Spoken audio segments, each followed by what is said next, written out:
నమస్తే మామ. ఈరోజైతే royal Challengers Bengaluru full squad analysis, impact player, playing 11, major strengths, weakness, X factor ప్రతి ఒక్కటైతే చూద్దాం.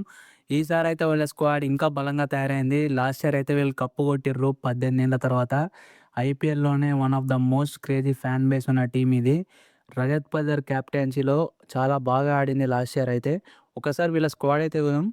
స్క్వాడ్ చూస్తే ఫస్ట్ బ్యాటర్స్ అండ్ వికెట్ కీపర్స్‌లో ఫస్ట్ అయితే రజత్ పదర్ కెప్టెన్‌గా లాస్ట్ ఇయర్ చాలా బాగా ఆడిండు.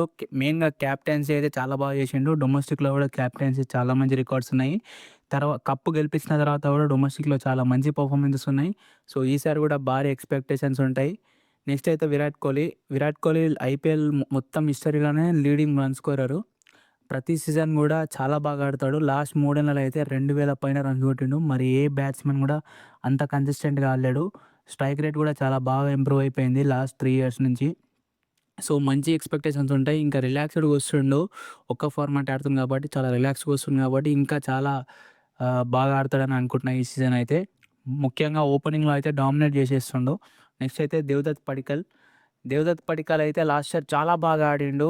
ఆ ఫామ్‌ని మళ్ళా రంజీలో గానీ, విజయహజారే ట్రోఫీలో గానీ, సయ్యద్‌లు ముస్తక్ అలీలో గానీ ప్రతీది కంటిన్యూ చేసుకుంటూ వస్తుండు. చాలా మంచి ఫామ్‌లో ఉన్నాడు. ఈసారి అయితే ఖచ్చితంగా ఒక ఇంపాక్ట్ ప్లేయర్ లాగా చాలా బాగా ఆడతాడు. 100% మంచి ఎక్స్‌పెక్టేషన్స్ ఉన్నాయి. ఎందుకంటే విరాట్ కోహ్లీ సాల్ట్ ఓపెనింగ్ చేస్తారు కాబట్టి దేవదత్ పడిక్కల్ వన్ డౌన్‌లో మంచి ఆప్షన్ ఇస్తాడు లెఫ్ట్ హ్యాండ్. మంచిగా ఆడుతుండు. మంచి స్ట్రైక్ రేట్ కూడా మెయింటైన్ చేస్తుండు. నెక్స్ట్ అయితే ఫిల్ సాల్ట్ అయితే ఓపెనింగ్ వికెట్ కీపింగ్ ఆప్షన్ కూడా ఉంటది. లాస్ట్ ఇయర్ అయితే విజృంభించిండు ఓపెనింగ్. మెయిన్‌గా ఫస్ట్ 6 ఓవర్స్‌లో అయితే ఫస్ట్ ఓవర్ నుంచే అటాక్ చేసేస్తుండు. మంచి స్ట్రైక్ రేట్ ఉంది. ఫస్ట్ 6 ఓవర్స్‌లో అయితే ఆల్మోస్ట్ 180 స్ట్రైక్ రేట్ ఉంది ఐపీఎల్‌లో. ఓవరాల్‌గా చూసినా కూడా ఐపీఎల్‌లో చాలా మంచి స్ట్రైక్ రేట్ మెయింటైన్ చేసిండు. ప్రతి సీజన్ కూడా కన్సిస్టెంట్‌గా పర్ఫార్మ్ చేసిండు. ఈసారైతే అంత ఫామ్‌లో అయితే లేడు ప్రస్తుతానికి. అంత ఆఫ్ ఉన్నాడు వరల్డ్ కప్‌లో గానీ, అంతకుముందు గానీ. కానీ నేనైతే ఐపీఎల్ వరకైతే ఫామ్‌లోకి వచ్చేస్తాడని అనుకుంటున్నా. నెక్స్ట్ అయితే జితేష్ శర్మ అయితే last year one of the చాలా క్రూషియల్ ఇన్నింగ్స్ అయితే ఆడిండు ఆర్‌సీబీకి. తర్వాత కూడా ఫామ్ మెయింటైన్ చేసిండు. మళ్ళా టీ20 రైడర్‌లోకి కూడా వచ్చిండు ఇండియన్ టీమ్‌కి. తర్వాత మళ్ళా వరల్డ్ కప్‌కి డ్రాప్ అయ్యిండు. కాకపోతే ఈసారి అయితే చాలా మంచి ఫామ్‌లో ఉన్నాడు. ఖచ్చితంగా వైస్ కెప్టెన్ జితేష్ శర్మ అయితే. వైస్ కెప్టెన్‌గా రజత్ పద్దర్ లేనప్పుడు కెప్టెన్సీ కూడా చేసిండు లాస్ట్ ఇయర్. ఈసారి కూడా చాలా ఎక్స్‌పెక్టేషన్స్ ఉంటాయి. నెక్స్ట్ అయితే జార్డన్ కాక్స్. ఇతడైతే వికెట్ కీపరు. అంటే సాల్ట్ బ్యాకప్ లాగా అనుకోండి. లైక్ టు లైక్ రిప్లేస్‌మెంట్ లాగా.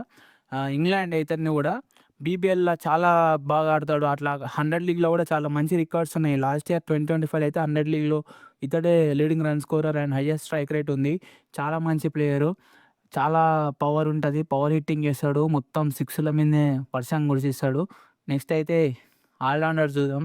ఆల్‌రౌండర్స్ అయితే నంబర్ 1 ఆల్‌రౌండర్ ఎవరు ఈ టీమ్‌కంటే కృణాల్ పాండ్యా అనే చెప్పాలి. ఎందుకంటే కృణాల్ పాండ్యా అటు బాల్‌తోని, ఇటు బ్యాట్‌తోని కూడా కాంట్రిబ్యూట్ చేస్తాడు. లాస్ట్ ఇయర్ కూడా one of the key factor అయ్యిండు ఆ కప్పు గెలిపించడంలో. ఖచ్చితంగా కృణాల్ పాండ్యా అయితే బ్యా బౌలింగ్ గానీ, బ్యాటింగ్ గానీ, మళ్ళా ఫీల్డింగ్ గానీ చాలా బాగా చేస్తుండు. అటు బౌలింగ్ అయితే 4 ఓవర్లు రన్స్ ఆపుతాడు, వికెట్లు తీసిండు. అండ్ బ్యాటింగ్ కూడా మంచి ఇన్నింగ్స్ ఆడుతున్నాడు. కాబట్టి 100% ఎలోన్ ఉండే ప్లేయరు. మంచి ఫైనల్‌లో కూడా కృణాల్ పాండ్యా హస్తం చాలా ఉంది కప్పు రావాలంటే. సో, చాలా మంచి ప్లేయర్. నెక్స్ట్ అయితే టిమ్ డేవిడ్ చాలా మంచి ప్లేయరు. చాలా బాగా ఆడిండు. ఐపీఎల్‌లో మొత్తం కూడా చూసుకుంటే చాలా బాగా ఆడిండు. ఎంఐకి గానీ, ఆర్‌సీబీకి గానీ. ఈసారి కూడా భారీ ఎక్స్‌పెక్టేషన్స్ ఉన్నాయి. మంచి ఫామ్‌తోనే వస్తుండు టిమ్ డేవిడ్ అయితే. నెక్స్ట్ అయితే వెంకటేష్ అయ్యర్‌నైతే వీళ్ళు 7 క్రోర్స్ చేంజ్‌కేమో కొన్నారు. వెంకటేష్ అయ్యర్ కూడా మంచి ప్లేయరు. 24లో ట్రై చేశారు. ఆల్మోస్ట్ 21 క్రోర్ ఏమో ఆడ వరకు పోయిర్రు. 23 క్రోర్ వరకు పోయిర్రు. కానీ దొరకలేడు. కానీ ఈసారి 7 క్రోర్‌కే దొరికిండు. ఎప్పటినుంచో ట్రై చేస్తుర్రు. మెయిన్‌గా లెఫ్ట్ హ్యాండ్ బ్యాటరు, అగ్రెసివ్‌గా ఆడతాడు. అండ్ స్పేస్ ఆప్షన్ కూడా ఇస్తాడు. ఖచ్చితంగా 11 ఉండే ప్లేయరే. ఇప్పుడు ఫామ్ అంత లేదు. కాకపోతే ఖచ్చితంగా ఒకసారి ఫామ్‌లోకి వస్తే మాత్రం ఎవ్వరు ఆపలేరు వెంకటేష్‌ని. నెక్స్ట్ అయితే రొమారియో షెపర్డ్ కూడా one of the key innings ఆడిండు. అండ్ వరల్డ్ కప్‌లో కూడా మంచి ఫామ్‌లో ఉండు. బౌలింగ్ గానీ, బ్యాటింగ్ గానీ. కాబట్టి రొమారియో షెపర్డ్ కూడా ఆన్ ద రాడార్ ఉంటాడు. నెక్స్ట్ అయితే స్వప్నిల్ సింగ్ కూడా చాలా మంచి ప్లేయరు. నెక్స్ట్ అయితే జాకబ్ బెథెల్ అయితే ఆహ్, ఇండియాతోని చాలా మంచి ఇన్నింగ్స్ ఆడిండు ఫైనల్‌ల. ఒక్కడే టీముని తీసుకుపోయిండు. చాలా మంచి ఫామ్‌లో ప్రెజెంట్ అయితే. అటు బ్యాటింగ్ గానీ, బౌలింగ్ గానీ చాలా మంచి ఫామ్‌లో ఉన్నాడు. అండ్ ఆర్‌సీబీకి గూడా రాడార్‌లో ఉంటాడు. ఒకవేళ సాల్ట్ ఫామ్ అటు ఇటు అయితే ఖచ్చితంగా ఓపెనింగ్ చేసే అవకాశం గూడా ఉంటది. నెక్స్ట్ అయితే సాత్విక్ దేశాల్ ఇతడైతే డొమెస్టిక్ ప్లేయరు. వీళ్ళు బ్యాకప్‌గా కోసం అని కొన్నారు. నెక్స్ట్ అయితే మంగేష్ యాదవ్‌ని అయితే ఆల్మోస్ట్ 5 పాయింట్ చేంజ్ పెట్టి కొన్నారు. ఇతడైతే మాక్సిమం ఎస్‌డిఎల్‌కి ఒక బ్యాకప్ లాగా ఉన్నారు. ఎందుకంటే ఎస్‌డిఎల్‌కి అప్పుడు అన్‌సర్టెనిటీ ఉండే. అందుకని బ్యాకప్‌గా ఉన్నారు. ఒక ఆల్‌రౌండర్ మంగేష్ యాదవ్ అయితే మంచి బ్యాటింగ్ ఆడతాడు. మంచి బౌలింగ్ కూడా సేమ్ లెఫ్ట్ ఆర్మ్ సీమ్ ఏస్తాడు ఎస్‌డిఎల్ లాగా. చాలా మంచి బెనిఫిట్ ఉంటది ఇతనితోని.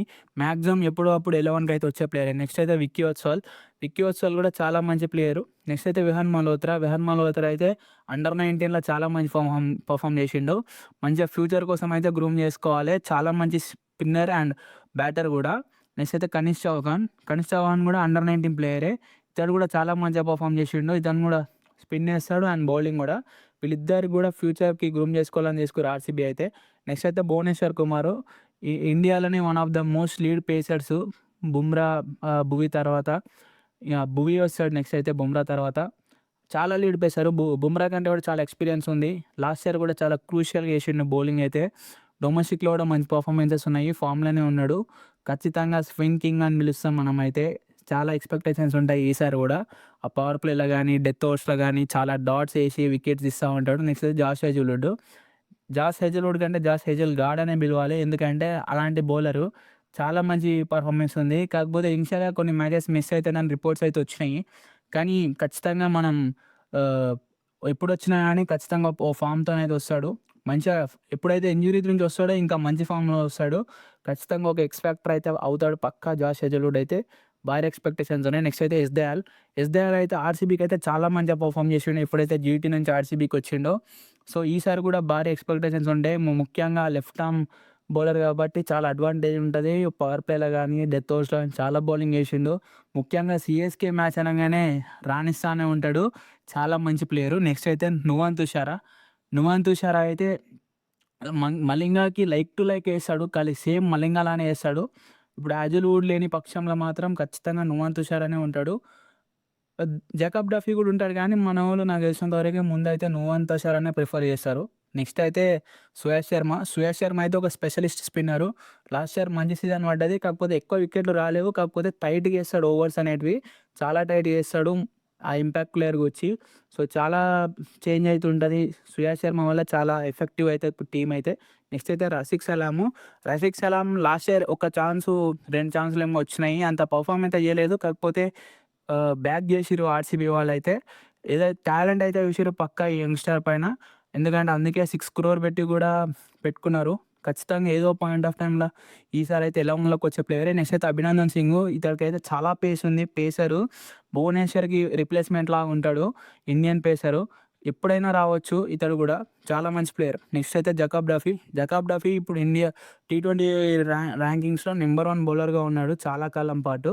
ఈ న్యూజిలాండ్ బౌలరు చాలా మంచిగున్నాడు. లాస్ట్ 1 ఇయర్‌లో టెస్ట్‌లల్లో, ఓడీఐస్‌లో, టీ20ఐస్‌లో మంచి రికార్డ్ మెయింటైన్ చేస్తున్నాడు. ఖచ్చితంగా ఇతడైతే హాజిల్‌వుడ్‌కి బ్యాకప్ లానే ఉంటాడు. Nuwan Tushara and Jacob Duffy చాలా మంచి పర్ఫార్మెన్స్ ఉంది. ఎప్పుడైనా 11లోకి వచ్చే ప్లేయరే.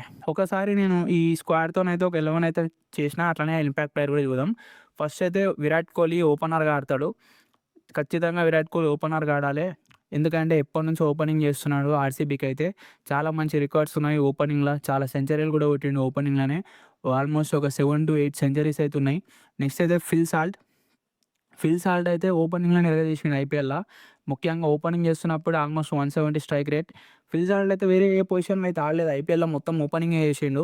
చాలా మంచి స్ట్రైక్ రేట్ మెయింటైన్ చేసుకుంటూ ఆడిండు. లాస్ట్ ఇయర్ కూడా ముఖ్యంగా పవర్ ప్లేలో అయితే చాలా అగ్రెసివ్‌గా ఆడతాడు. నెక్స్ట్ అయితే దేవదత్ పడికల్ అయితే లాస్ట్ ఇయర్ 1 ఓవర్‌లో ఎరగదీసిండు. కాబట్టి ఈసారి కూడా 1 ఓవర్‌లోనే ఆడాలి. దేవదత్ పడికల్ ఓపెన్ కూడా చేయగలడు. కాకపోతే ఓపెనింగ్‌కి అయితే ఆడ స్లాట్ అయితే లేదు. వాళ్ళిద్దరు ఓపెనర్స్‌గా ఫిక్స్ అయిపోయారు.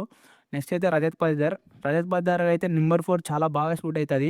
ఎందుకంటే నెంబర్ 4లో చాలా మంచిగా పర్ఫామ్ చేస్తాడు. ఎగ్జాక్ట్లీ ఆ 7-15 మిడిల్ ఓవర్స్ వస్తాడు కాబట్టి స్పిన్నర్స్ని అయితే బ్యాచ్ చేస్తాడు. ముఖ్యంగా రజత్కి అయితే స్పిన్నర్స్ పైన చాలా మంచి రికార్డు ఉంటుంది.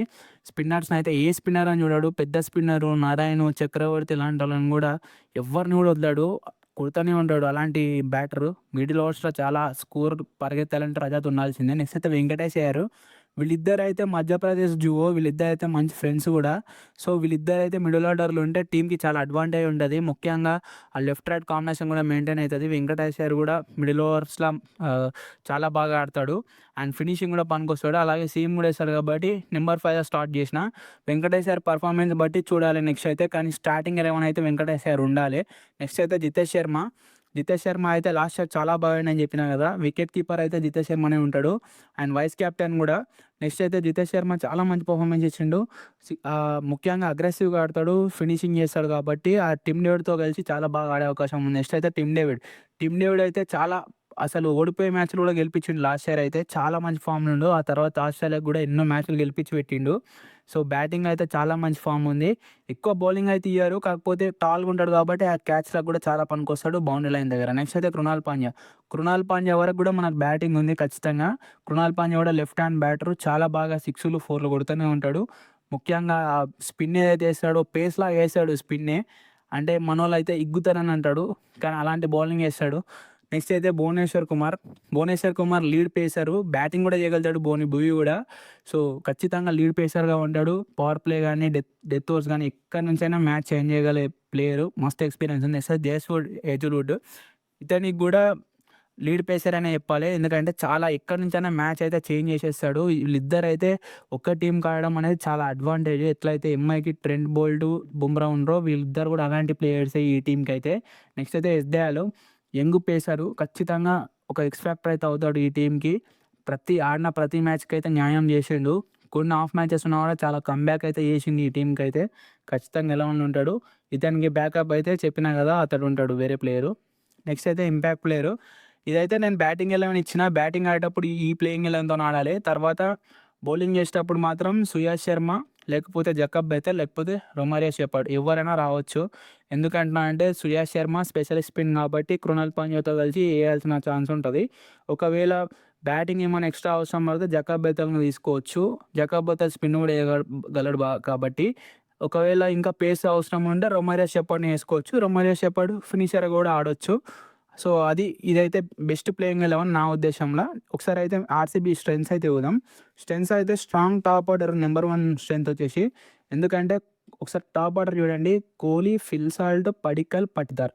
అది ఎంత వెరైటీ ఉంది. కోహ్లీ ఎట్లాగైనా ఆడతాడు. అగ్రెసివ్‌గా అయినా ఆడతాడు, యాంకర్‌గా అయినా ఆడతాడు. ఏ విధంగా అయినా ఆడతాడు. కోహ్లీ చాలా వెట్ స్టైల్ ప్లేయర్. నెక్స్ట్ అయితే ఫిల్ సాల్ట్ అగ్రెసివ్ ఆడతాడు. Total aggressive. నెక్స్ట్ అయితే పడిక్కల్ కూడా సేమ్ కోహ్లీ లాంటి ప్లేయరు. ఎలాగైనా ఆడతాడు అగ్రెసివ్ టీమ్ బట్టి.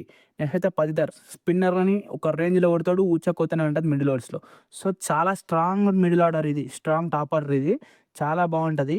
సో ఒక స్ట్రాంగ్ టాప్ ఆర్డర్ అని చెప్పాలి. నెక్స్ట్ అయితే ఎక్స్‌ప్లోసివ్ ఫినిషర్స్. మీరు ఆ ఫినిషర్స్‌ని చూస్తే Tim David, Jitesh Sharma, Romario Shepherd. చాలా కోర్ ఫినిషింగ్ ఉంది ఇది. ఒకప్పుడు ఈ టీమ్‌కి అయితే ఫినిషింగ్ అనేది సక్కగా లేకపోతుండే. కాకపోతే ఇప్పుడు ఇంతమంది ఫినిషర్స్ ఉన్నారు కాబట్టి డేంజరస్ ఫినిషింగ్ సైడ్ అయితే కనిపిస్తుంది. ముఖ్యంగా వీళ్ళు ముగ్గురు మాత్రం రాణిస్తే ఏ టీమ్‌కైనా చుక్కలే. నెక్స్ట్ అయితే ఎక్స్‌పీరియన్స్‌డ్ పేస్ అటాక్ ఇది third major strength. Bhuvi, Hazlewood ఇద్దరు కూడా చాలా ఎక్స్‌పీరియన్స్ ఉంది ఇద్దరికి గూడా. ఒకరు ఆస్ట్రేలియాకి ఎక్స్‌పీరియన్స్ అయితే నెక్స్ట్ అయితే భువీ అయితే ఇండియాకి ఎన్నో విజయాలు అందించిండు. ఇలాంటి ఇద్దరు ప్లేయర్స్ ఒక్క టీమని ఆడడం అనేది అవతల టీమ్‌కి అయితే వణికే పుట్టాల్సిందే. అలాంటి పేస్ అటాక్ ఇది. నెక్స్ట్ అయితే మేజర్ వీక్‌నెస్ చూద్దాం. మేజర్ వీక్‌నెస్ ఏందంటే స్పిన్ డిపార్ట్‌మెంటు. స్పిన్ డిపార్ట్‌మెంట్‌లో మనకు సుయాష్ శర్మ, కృణాల్ పాండ్యా కాకుండా ఒక్క ఎక్స్‌పీరియన్స్ స్పిన్నర్ అయితే కనిపిస్తలేదు. అంటే ఏదైనా టీమ్‌కి ఒక చహల్ లేదంటే వేరే ఎక్స్‌పీరియన్స్ స్పిన్నర్‌లు అయితే కనిపియట్లేదు. సో అదొకటి డిసడ్వాంటేజే అని చెప్పాలి. ఎందుకంటే ఏదన్నా టైంలో ఒక కుల్దీప్ యాదవ్ లాంటోళ్ళు గానీ, ఇలాంటోళ్ళు ఉంటే బాగుండని అనిపిస్తది. కాకపోతే వీళ్ళైతే లాస్ట్ ఇయర్ బానే మేనేజ్ చేసిర్రు. శ్రేయస్ శర్మ కూడా ఇంప్రూవ్ అయింది కాబట్టి మేబీ ఇది అంత వీక్‌నెస్ కాదేమో గానీ ఇప్పుడైతే ఉన్న టీమ్‌లో మాత్రం నాకు ఇదొక వీక్‌నెస్ కనిపిస్తుంది. నెక్స్ట్ అయితే ప్లేయర్స్ ఫామ్ ఇదొక వీక్‌నెస్. ఎందుకంటే ఇప్పుడున్న టీమ్‌లో అయితే చాలామంది అయితే ఫామ్‌లో లేరు. ముఖ్యంగా రజత్ పటిదార్ గానీ, ఫిల్ సాల్ట్ గానీ ఫామ్‌లో కనపడట్లేదు. అండ్ యస్ దయాల్ అయితే లాస్ట్ ఇయర్ ఒక డొమెస్టిక్ మ్యాచ్ ఆడిండు. కప్పు కొట్టిన తర్వాత అప్పటినుంచి ఇప్పటిదాకా అయితే ఒక మ్యాచ్ కూడా ఆడలేదు. సో ప్లేయర్స్ ఫామ్ అనేది ఒక కన్సర్న్‌గా అయితే కనపడుతుంది. ఇదొక వీక్‌నెస్ కనపడుతుంది. ఒకసారి ఎక్స్ ఫ్యాక్టర్స్ అయితే చూద్దాం ఆర్‌సీబీకి. ఎక్స్ ఫ్యాక్టర్ 1 అయితే విరాట్ కోహ్లీ. ఖచ్చితంగా విరాట్ కోహ్లీ ఎప్పుడైతే స్టార్టింగ్ 18 ఇయర్స్ నుంచి ఇప్పటిదాకా ఎక్స్ ఫ్యాక్టర్‌గానే ఉండు. ఈ టీమ్ ఎక్స్ ఫ్యాక్టర్ అయితే నెంబర్ 1 విరాట్ కోహ్లీయే. ఎందుకంటే అట్లా అట్లా ఉంటది పర్ఫార్మెన్స్. ప్రతి సీజన్, ప్రతి మ్యాచు 200% ఇస్తాడు. నెక్స్ట్ అయితే రజత్ పటిదార్. రజత్ పటిదార్ అయితే ఆ మిడిల్ ఓవర్స్‌లో ఆడితేనే ఈ టీమ్ అనేది ముందలకి పోతది. అండ్ క్యాప్టెన్సీ కూడా చాలా పనికొస్తది రజత్ పటిదార్‌ది. మంచి ఎక్స్‌పీరియన్స్ ఉన్న కెప్టెన్ అండ్ మంచి కెప్టెన్. మంచి టాక్టికల్ డిసిషన్ తీసుకుంటాడు. అండ్ కృణాల్ పాండ్యా కూడా ఎక్స్ ఫ్యాక్టర్ అవుతాడు. ఎందుకంటే బ్యాటు, బాలు అండ్ ఫీల్డింగు చాలా మంచి ప్లేయరు. సేమ్ హార్దిక్ పాండ్యాని చూసినట్టు అనిపిస్తది. అలాంటి ప్లేయర్ ఇతను కూడా. ఇద్దరు చాలా బాగా ఆడతారు. కాబట్టి కృణాల్ పాండ్యా కూడా ఒక ఎక్స్ ఫ్యాక్టర్ అవుతాడు. సో, ఇదైతే నా ప్లేయింగ్ 11 మేజర్ స్ట్రెంగ్త్స్, వీక్‌నెస్‌లు అండ్ ఎక్స్ ఫ్యాక్టర్లు. మీ ప్లేయింగ్ 11 ఏందో కింద రాయండి. సో, బీసీటీ ఛానల్ అయితే సబ్స్క్రైబ్ చేయండి. వీడియోకి లైక్ కొట్టండి. జై హింద్.